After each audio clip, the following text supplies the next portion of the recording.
Hello guys, welcome to our channel. तो आज हम लोग केमिकल बॉन्डिंग की लास्ट क्लास पे हैं। जो हमारा एक लास्ट टॉपिक बचा था और थोड़े बहुत मैं एमसीक्यूज लेके आया हूँ। तो आज आपको ये सारी चीजें करनी है और ये लास्ट टॉपिक है। क्लियर? तो last topic in the sense या एंड हो जाएगा चैप्टर आपका केमिकल बॉन्डिंग। तो आपको बहुत ही अच्छे तरीके से ये प्रिपेयर करके रखना है और मैं ये सोचता हूँ कि आपको ये सब आ रहा होगा। I think so. तो चलते हैं इस क्लास की स्टार्टिंग से। तो क्लास की स्टार्टिंग आज हम लोग पढ़ रहे हैं हाइड्रोजन बॉन्डिंग। नाम से ही पता चल रहा है हाइड्रोजन बॉन्डिंग मींस ऐसा बॉन्ड जो हाइड्रोजन के साथ बने। वो क्या बनेगा? Hydrogen bond. एक हाइड्रोजन क्या है कि कभी जब हाई इलेक्ट्रोनेगेटिव एलिमेंट हाइड्रोजन के आसपास होते हैं तो वो क्या करते हैं? इन्फ्लुएंस कर देते हैं किसको? हाइड्रोजन एटम को। आपस में अट्रैक्शन फोर्स बनने लगता है, वीक अट्रैक्शन, जिससे एक बॉन्डिंग बन जाती है। उस बॉन्डिंग के साथ इसको कहते हैं स्मॉल अट्रैक्शन, कि भाई मैं इनसे भी जुड़ा हूँ, इनसे भी जुड़ा हूँ। तो उस स्मॉल अट्रैक्शन को हाइड्रोजन बॉन्डिंग नाम दिया गया। डेफिनेशन क्या है? The beat attractive force between hydrogen atom of an molecule, एक other molecule, and electronegative element like fluorine, oxygen and nitrogen of the same or different, आप सेम में भी हो सकते हैं और डिफरेंट भी हो सकते हैं molecule, is termed as hydrogen bond. It is weaker than an covalent bond but stronger than an van der Waals force. ये लाइन आपको याद रखनी है। क्या लाइन याद रखनी है आपको?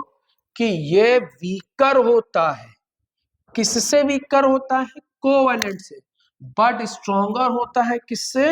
वैन डर वाल्स फोर्स से। और डिनोट किससे किया जाता है? डबल क्या, डॉटेड लाइन से। डबल में बोल रहा हूँ, गलत बोल रहा था। डॉटेड लाइन से प्रोड्यूस होता है। तो आपको क्या लिखना? हाइड्रोजन बॉन्डिंग क्या है? ऐसी बॉन्डिंग जहां पर एक मॉलिक्यूल या अदर मॉलिक्यूल का हाइड्रोजन दूसरे या सेम मॉलिक्यूल के हाई इलेक्ट्रोनेगेटिव एलिमेंट के साथ अट्रैक्ट होकर एक वीक फोर्स से जुड़ा होता है। उसको हम लोग क्या बोलते हैं? हाइड्रोजन बॉन्डिंग बोलते हैं। आगे बढ़ते हैं। क्यों कॉज होता है hydrogen bonding? What is a cause of hydrogen bonding? क्यों कॉज होता है हाइड्रोजन बॉन्डिंग? तो क्या लिखा? When hydrogen is bonded to a strong electronegative atom X, the shared electron are shifted. ये आपको मैंने पढ़ा रखा है कि अगर X और A में अगर इलेक्ट्रॉन यहाँ पे है और इसकी इलेक्ट्रोनेगेटिविटी ज्यादा है और ये इलेक्ट्रोपॉजिटिव है, तो ये जो इलेक्ट्रॉन सेंटर में ना होके कहाँ होंगे? थोड़े शिफ्टेड होंगे towards the more electronegative atom. तो वो यही लिखा है, the shared electron pair is shifted more towards X, मतलब more electron so hydrogen atom get be positive. तो जिसकी वजह से इस पे क्या आ जाता है? पार्शियल निगेटिव, और इस पे क्या आ जाता है? Partial positive. अब इसको अलग अलग केस में देखते हैं कि मान लिया मैंने को हाइड्रोजन है, यहाँ पे ऑक्सीजन है। भाई ये पॉजिटिव हो गया पार्शियल और ये पार्शियल निगेटिव हो गया। कौन हो गया पार्शियल निगेटिव? हमारा ये, क्योंकि निगेटिव है। अब कोई अदर अगर मॉलिक्यूल होगा हाइड्रोजन का तो भैया ऑक्सीजन और हाइड्रोजन। अब इसमें भी तो वही चीज होगा, पार्शियल पॉजिटिव पार्शियल निगेटिव, जिसकी वजह से पॉजिटिव निगेटिव की वजह से अट्रैक्शन जनरेट हो जाता है। और जो क्या कॉज करता है? Hydrogen bonding. और किसकी वजह से? इलेक्ट्रोनेगेटिव डिफरेंस की वजह से है। किसकी वजह से है? इलेक्ट्रोनेगेटिव डिफरेंस, जिसको हम लोग बोल सकते हैं, क्या पढ़ाया था? पोलर कोवैलेंट बॉन्ड पढ़ाया था। उसमें है किसमें है? Polar covalent bond. तो वही लिखा है, partial charge and the electronegative atom of a gets slightly negative a partial negative charge. This result is then formation of polar molecule. Polar molecule जो मैंने लिख दिया, polar covalent bond. The electrostatic force of attraction between these poles molecule is termed as hydrogen bonding. केवल केवल किसका है? Electronegativity. आई बात समझ में आपको? आई होप आपको समझ में आ रहा होगा। क्लियर? आगे बढ़ते हैं। ये देखिए नीचे लिखा हो partial positive, partial negative, partial positive, partial negative, ये आगे बढ़ा। टाइप ऑफ हाइड्रोजन, मैंने कहा था एक वर्ड आया था ना, सेम और डिफरेंट। सेम मॉलिक्यूल होगा या डिफरेंट मॉलिक्यूल। अगर डिफरेंट मॉलिक्यूल्स में अट्रैक्शन आएगा तो उसको बोलेंगे intermolecular hydrogen bonding. With in the molecule, एक ही मॉलिक्यूल के अंदर इलेक्ट्रोनेगेटिव भी है और हाइड्रोजन भी है, तो वो क्या बनाएगा, इंट्रा। नाम है इंट्रा, नाम है इंटर। क्या लिखा है, it is the hydrogen bond formed by the hydrogen atom of one molecule and the electronegative atom from another molecule। एक molecule में हाइड्रोजन होगा, एक में क्या होगा हमारा, और ये स्ट्रॉन्ग होती, मैं बताता हूँ। जिस भी मॉलिक्यूल या एटम में हाइड्रोजन बॉन्डिंग कौन सी पाई जाएगी, इंटर, वो ज्यादा स्ट्रॉन्ग है। क्यों? क्योंकि एक से ज्यादा मॉलिक्यूल आपस में लिंक हो गए, और जहां पर लिंक ज्यादा होगी वो क्या होगा, अच्छा मॉलिक्यूल होगा। और एक ही मॉलिक्यूल, जैसे मैंने कहा, मैंने 25 लोगों को साथ में लेके पकड़ दिया, और कोई एक आदमी हमको आके धक्का देगा, मैं गिर जाऊंगा? नहीं गिरूंगा, क्योंकि बहुत सारे लोग हमसे जुड़े हुए। और मैंने कहा मैं अपने ही हाथ पकड़ के ऐसे खड़ा हूं, और कोई भी आके हमको धक्का देगा, आराम से गिर जाऊंगा, टूट जाऊंगा। तो वही बात है इंटर और इंट्रा में, एक से ज्यादा मॉलिक्यूल आपस में जुड़े हैं तो वो क्या कराएंगे, इंटर मॉलिक्यूलर हाइड्रोजन बॉन्डिंग, और एक ही मॉलिक्यूल है तो इंट्रा। देखिए, intermolecular hydrogen bonding influence the physical property. पता है ना फिजिकल प्रॉपर्टी, कैसे फिजिकल प्रॉपर्टी, भैया अट्रैक्शन फोर्स ज्यादा होगा तो मॉलिक्यूल दूर दूर ना होके पास में होंगे, मतलब स्टेट चेंज हो जाएगा। और ज्यादा स्टेट चेंज होगा, गैस के मॉलिक्यूल दूर होते हैं, लिक्विड के थोड़े पास होते हैं, सॉलिड के ज्यादा पास होते हैं। फोर्स ऑफ अट्रैक्शन ज्यादा होगा तो मॉलिक्यूल पास होंगे, तो स्टेट में चेंज आएगा ही आ जाएगा। तो इसको कहते हैं फिजिकल प्रॉपर्टी में कंपैरिजन में लाएगा। For example water is an liquid and H2S is gas. क्यों है? क्योंकि वाटर के अंदर हाइड्रोजन बॉन्डिंग है और H2S में हाइड्रोजन बॉन्डिंग नहीं है।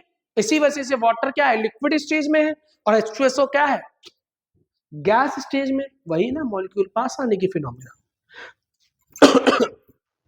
एंड क्या है इंटरवल। और इस पे एक और चीज है, इन सबका रोल किस पे होता है, बॉइलिंग पॉइंट पर भी होता है। ध्यान रखिएगा, अगर इंटर पाई जाएगी तो बॉइलिंग पॉइंट हाई होगा, और अगर इंटरा पाई जाएगी तो बॉइलिंग पॉइंट में ज्यादा फर्क नहीं पड़ेगा। फिर से मैं कह रहा हूं कि स्टेट तो चेंज होगी, प्रॉपर्टीज में देखिए boiling point, inter molecular hydrogen bonding हो, एक से ज्यादा मॉलिक्यूल जुड़े होंगे तो उसको एनर्जी देना ज्यादा होगा, जिसकी वजह से क्या होगा, बढ़ेगा बॉइलिंग पॉइंट। इंटर होगा, एक ही मॉलिक्यूल है, जम से हो जाएगा बॉइल। तो ये ध्यान रखिएगा। बात करते हैं, it is the hydrogen bond formed between hydrogen atom and the electronegative atom of the same molecule. या हम लोग बोलते हैं with in the molecule, with in the molecule, इसको हम लोग कहते हैं। तो अब देखो यहाँ एक वर्ड लिखा है ऑर्थो नाइट्रोफिनॉल, जो कि एग्जांपल है, और यही का अगर लिख दिया जाता पैरा नाइट्रोफिनॉल, तो पैरा नाइट्रोफिनॉल में क्या होता है भैया, इंटरमॉलिक्यूलर, और ऑर्थो में क्या होता है, इंटरा। तो आता है क्वेश्चन कि पैरा का बॉइलिंग पॉइंट क्यों ज्यादा होता है एज कंपेयर टू ऑर्थो, दोनों का मॉलिक्यूलर फॉर्मूला सेम है। क्यों होता है भैया, due to intermolecular hydrogen bonding present in a para nitrophenol whereas ortho nitrophenol, that's why the boiling point of para nitrophenol is more. Done. तो ये हमारा हाइड्रोजन बॉन्डिंग का टॉपिक था, जो कि दो ही टाइप का होता है, थोड़ा सिग्निफिकेंट इफेक्ट रखता है और आता भी है क्वेश्चन, तो याद करिएगा जरूर। चलिए अब हम लोग चलते हैं क्वेश्चन के सिलसिले पे। तो पहला क्वेश्चन क्या है, the among the following electron deficient compound is. अब इलेक्ट्रॉन डिफिशिएंट कंपाउंड है तो क्या करेंगे भैया, बताइए क्या करेंगे। तो आप कहेंगे ये तो भैया वो करेंगे, क्या करेंगे भैया, ऑक्टेट रूल फॉलो नहीं करेंगे। अब ऑक्टेट रूल फॉलो नहीं करेंगे तो मेरे को तो आंसर दिख रहा है क्या होगा, आप बताइए। देखो आपको मैं ये पढ़ा दूं कि बोरॉन फॉर्मूले के जितने होंगे सब इलेक्ट्रॉन डिफिशिएंट होंगे। देखो कार्बन के चार बॉन्ड 8, ये तो नहीं हो सकता। बी के दो दो तो 4, ये भी नहीं हो सकता। इसके आउटर मोस्ट शेल में 5 इलेक्ट्रॉन होते तो एक लोन पेयर, 3 बॉन्ड 6 2 8, ये भी नहीं हो सकता। तो आंसर क्या होगा, बेरिलियम क्लोराइड भैया, BF3, BH3, BCl3, ये सब क्या इलेक्ट्रॉन डिफिशिएंट है। और आपको एक और इलेक्ट्रॉन डिफिशिएंट है, तो यही तो बताना था कि इलेक्ट्रॉन डिफिशिएंट कौन है। क्लियर, तो आंसर क्या होगा इसका, ए। आगे बढ़ते हैं। इसका answer A. Which of the following combination will form an electrovalent bond? कौन इलेक्ट्रोवैलेंट बॉन्ड बनाएगा। अब आपको बताना है फिर से इलेक्ट्रोवैलेंट बॉन्ड की क्या कंडीशन थी। इलेक्ट्रोवैलेंट बॉन्ड,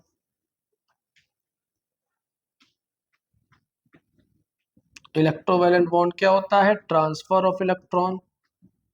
किस बेस में बनता है, मेटल और नॉन मेटल में।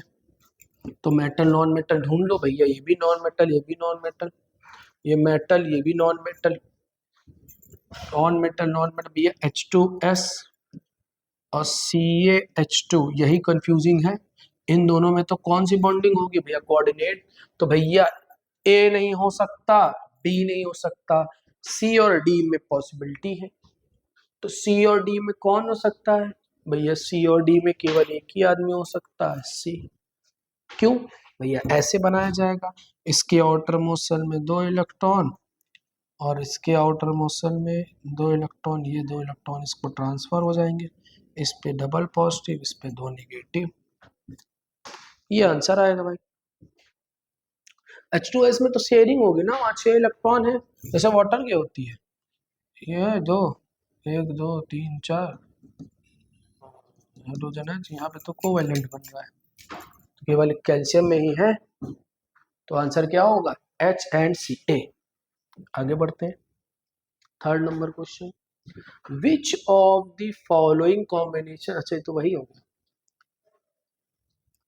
क्या लिखा है, अ सिग्मा बॉन्ड मॉलिक्यूल MX3T से, ये वेस्पर से क्वेश्चन है, ध्यान रखिएगा।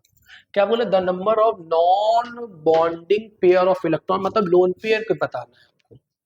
अब आपको बताना है कि अगर MX3 है, क्या है बेटा, MX3 है, MX3 है तो टी शेप है, एक्स एक्स एक्स, तो कौन से लोन बन पड़ते हैं भैया, 2 लोन पेयर बनते हैं। किस टाइप का होता है भैया, टी शेप, एक ही पढ़ाया था भैया, कौन सा हाइब्रिडाइजेशन, sp3d, जिसमें कौन सी ज्योमेट्री बनती थी भैया, ट्रायगोनल बाइपिरामिडल।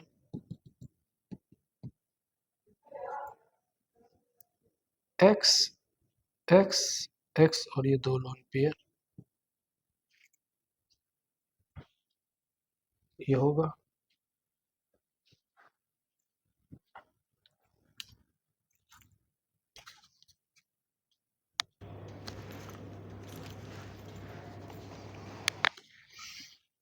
आगे बढ़ते हैं, the molecule do not having pi bond. Pi bond क्या होता है, मैंने एक और चीज पढ़ाई थी आपको कि सिंगल बॉन्ड में केवल सिग्मा होता है, डबल में एक पाई एक सिग्मा होता है, ट्रिपल में एक सिग्मा 2 पाई होते हैं। तो ढूंढ लो भैया, इसमें Cl single bond Cl, O double bond O, N triple bond N, और CO2 में O double bond C double bond O। तो भैया एक ही आदमी है जिसमें केवल प्योरली सिग्मा है, ऑप्शन नंबर ए।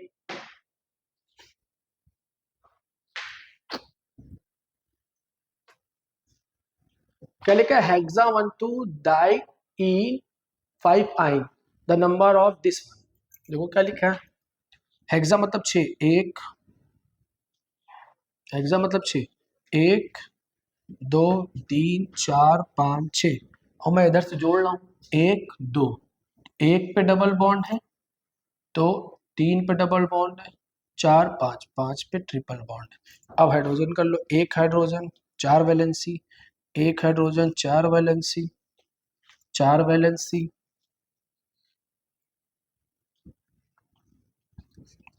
हाँ भैया बताओ। हाँ बताओ। ठीक ठीक, मैं बस 10-15 मिनट फ्री हो रहा, 10 मिनट वाली, 4 क्वेश्चन और बचे बस। ठीक, ये वैलेंसी हो गए। देखो 3 और 1 4, 3 और 1 4, 3 3 और 1 4, यहाँ पे 4 नहीं होगी भाई, ये हटाना पड़ेगा आपको एक। ठीक, 3 और 1 4, इसके देखो 2 1 2 4, इसके तो 2 2 4, 2 2 4, 2 2 4, ये सारा बॉन्ड हो गया। इसका नाम क्या है? हेक्सामेथाइलिन डायमीन। अब हमको क्या बोलना है? सिग्मा इन पाई। तो देखिए सिग्मा कौन कौन होगा, देखो पाई पहले जोड़ लो, बाकी सिग्मा होंगे। देखो यहाँ पर 2 पाई है, यहाँ पर 1 पाई है, और यहाँ पर भी 1 पाई है। ठीक, तो ऐसे जोड़ना है। सी सी सिग्मा कितने हैं? सी सी सिग्मा देखो यहाँ पे सी और सी, सी और सी, सी और सी पाई, और सी और सी एच सिग्मा, ये भी सिग्मा ना 2। तो पाई में सी सी कितने हैं? 2, 1 3 1 4, ये 4 है। 4 कहाँ पे दिख रहा है? 2 जगह दिख रहा है, तो ये दोनों तो ऑप्शन हो ही नहीं सकता। अब कौन सा ढूंढ ले? सी एच वाला ना। देखो एक सिग्मा सी एच में, एक सिग्मा सी एच में, एक सिग्मा सी एच में, एक सिग्मा सी एच में, एक सिग्मा सी एच में, और एक सिग्मा, 1 2 3 4 5 6, तो इसमें 6 आ रहा, 4 6, एक ही में दिख रहा, ऑप्शन नंबर 1। अब दो कहोगे ये क्यों छोड़ रहे, ये भी गिन लो। सिग्मा देखो 1 2 3 4 5, तो ये देखो 5 4 6, बिल्कुल सही आ रहा है। क्या आ रहा है बेटा? 5 4 6। डन, आगे बढ़ते हैं।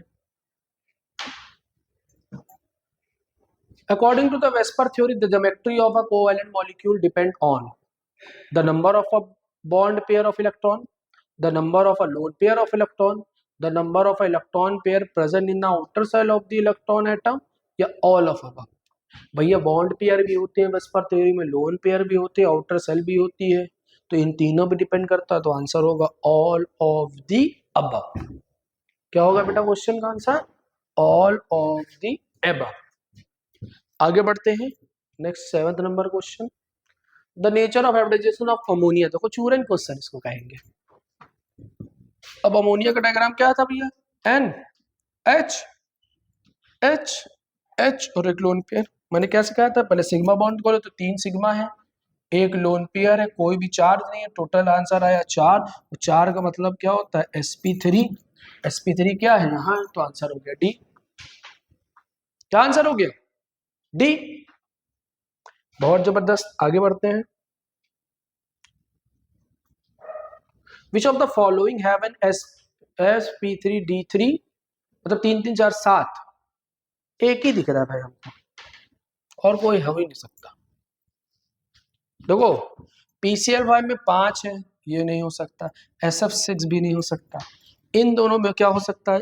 जेनॉन या ये, मेरे अकॉर्डिंग ये। तो कितने हैं यहाँ पे? देखो 3 3 6 1 7, तो 7 होने चाहिए। तो देखो 6 तो बॉन्ड दिख रहा है और एक लोन पेयर, तो 7 नंबर ऐसे ही आएगा। दिस वन, इसकी 5 ही वैलेंसी, 5 के ऊपर नहीं जाएगी BR वाले में। आगे बढ़ते हैं।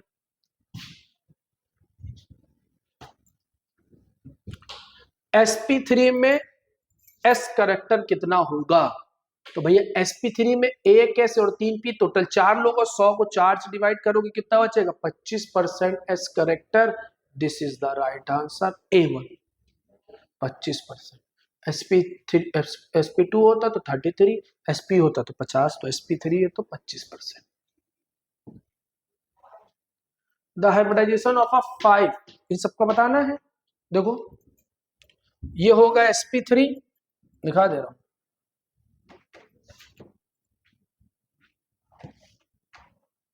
ये क्या होगा, ये होगा, देखो सारे सिंगल है तो sp3, देखो ये डबल है तो क्या हो जाएगा sp2, ये भी क्या होगा sp2, ये भी क्या होगा sp2, ये क्या होगा sp3, 5 कार्बन हो गए, sp sp2 sp2 sp2 sp3, तो ऑप्शन नंबर ए क्या बनेगा, ऑप्शन नंबर ए। ये जो sp3 है वो इस वाले का है। मैंने कहा था जहां डबल बॉन्ड होगा sp2 लिख दीजिएगा, जहां ट्रिपल आएगा वहां sp लिख, कोई ट्रिपल है नहीं, सब डबल है, तो sp2 sp3 sp2 sp2 sp2 sp3, this is the answer. Which of the following corresponding unstable molecule, भाई अनस्टेबल कब होता है, बी एंड सी, तो वो अनस्टेबल, देखो एनबी और एनबी बराबर हो तो zero molecule does not exist, NB की वैल्यू ज्यादा हो जाए Na से तो क्या आएगी, पॉजिटिव नंबर, अनस्टेबल भी हो सकता है, और Na की वैल्यू कभी हो नहीं सकती, तो आंसर एक ही बनेगा, क्या बनेगा भैया, आंसर बनेगा सी, क्या बनेगा भैया, आंसर नंबर सी, और कुछ नहीं हो सकता, क्योंकि ये बात ही कभी जिंदगी में नहीं होगी, एंटी बॉन्डिंग पर अब ज्यादा होंगे। कह रहा है bond order of N2 plus, N2 में कितने इलेक्ट्रॉन, एक में N में 7, एक N में 7, दूसरे N में 7, एक माइनस का 7 दूनी 14, 13 इलेक्ट्रॉन को लिखना है, 2 2 4 2 6 2 8 2 10 2 12 1 13, तो भैया बॉन्डिंग बॉन्डिंग बॉन्डिंग कितने हो गए 9 माइनस 4/2 5/2 मतलब 2.5, आंसर आ गया 2.5, ऑप्शन नंबर सी, क्या आ गया आंसर, ऑप्शन नंबर सी। आगे बढ़ते हैं, which of the following does not exist on the basis of molecular orbital theory, कौन एग्जिस्ट नहीं करता, मैंने बताया था जिनका बॉन्ड ऑर्डर 0 आएगा, तो भैया N2 प्लस का आता है, ये कभी नहीं हो सकता, Hg2 प्लस भी नहीं हो सकता, Li2 प्लस भी नहीं हो सकता, H2, ये आंसर होगा, क्योंकि देखो He में कितने होते हैं 2, तो 2 He है तो 4, 4 का मतलब 2 2, तो Nb माइनस Na मतलब 2 माइनस 2 0 आ जाएगा, तो 0 बॉन्ड ऑर्डर केवल इसी का है, तो यही आंसर होगा आपका, क्या होगा, He2 does not exist according to the molecular theory, clear, Li2 होगा मॉलिक्यूलर theory। आगे बढ़ते हैं, the paramagnetic property of oxygen is the due to the presence of paramagnetic oxygen, oxygen का जरा देख लो क्या आता है भैया, ऑक्सीजन कितना होता है 8 दूनी 16, 16 के लिए देखो 2 2 4 2 6 2 8 2 10 2 12 2 14 15 1 16, क्या है पाई 2p(x1) पाई 2p(y1), पाई 2p(x1) पाई 2p(y1), पाई 2p(x1) पाई 2p(y1), देखो जेड वाला ये वाला ऑप्शन ही नहीं होगा, यहाँ पे x मिक्स है, तो ऑप्शन नंबर सी, देखो सिग्मा है ये नहीं है, देखो ये सिग्मा है, देखो देख लो भैया, ऑप्शन में थोड़ा करेक्शन कर लो, ये होगा, यहाँ पे x लिखना पड़ेगा, ये पाई स्टार भी नहीं होगा भाई, स्टार क्यों होगा, देखो जरा देखने दो,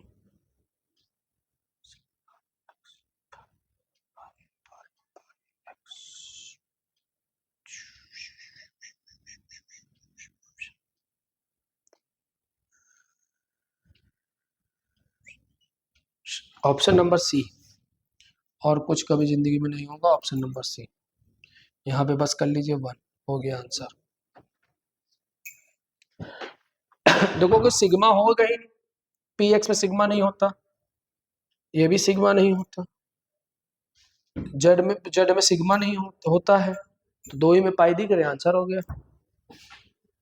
14 के बाद लास्ट क्वेश्चन, यही क्वेश्चन पीछे बताया जाएगा, तो number of not anti bonding and bonding वाला, which one of the following structure is the most stable, 1 2 या 3, ऑप्शन है only 1 only 2 only 3 all of 3 are same stability, तो मैंने जब भी टी शेप बनाया है तो टी शेप हमेशा ये वाला होता है,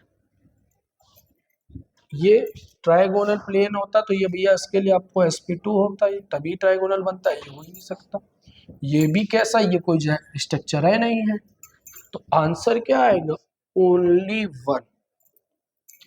ये सारे क्वेश्चन आपके केमिकल बॉन्डिंग से थे, तो आराम से इस सारे क्वेश्चंस को करिएगा और ये चैप्टर यहीं पे एंड होता है। अब नेक्स्ट टॉपिक जो भी मैं पढ़ाऊंगा आपको अगली क्लास में पता ही चल जाएगा। होपफुली आप बहुत अच्छे से पढ़ रहे हैं और अच्छे से पढ़ते रहिए। जय हिंद, धन्यवाद।